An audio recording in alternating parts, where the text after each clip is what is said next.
కూడా మనకి కూటమి ప్రభుత్వం తరఫున పార్వతీపురం మన్యం జిల్లా పాలకొండ సాలూరులో త్రాగునీటి సమస్య శాశ్వత పరిష్కారం జరుగుతుందని, అలాగే అభివృద్ధి సంక్షేమమే కూటమి ప్రభుత్వ నినాదమని, ఇక గతంలో ఎవరూ చేయని అభివృద్ధి ప్రస్తుత సీఎం చంద్రబాబు నాయుడు చేస్తున్నారని పార్వతీపురం ఎమ్మెల్యే బోనెల విజయ్ చంద్ర అన్నారు.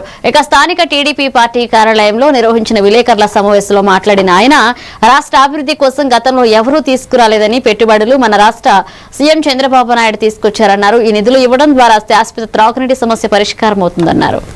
పార్లమెంట్ వైజ్ గా రివ్యూస్ కూడా పెట్టడం జరిగింది.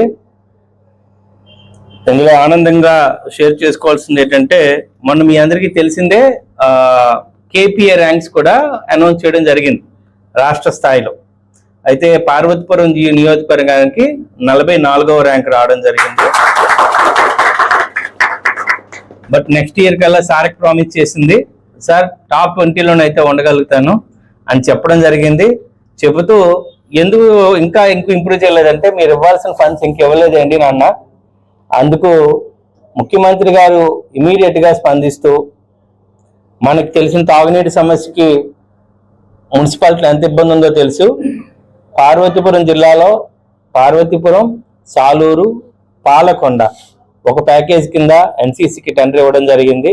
త్వరలోనే మనకి మంచినీటి సమస్యకి శాశ్వతమైన పరిష్కారం చేయడం జరుగుతుంది. అది కూటమి ప్రభుత్వం కదా సీఎం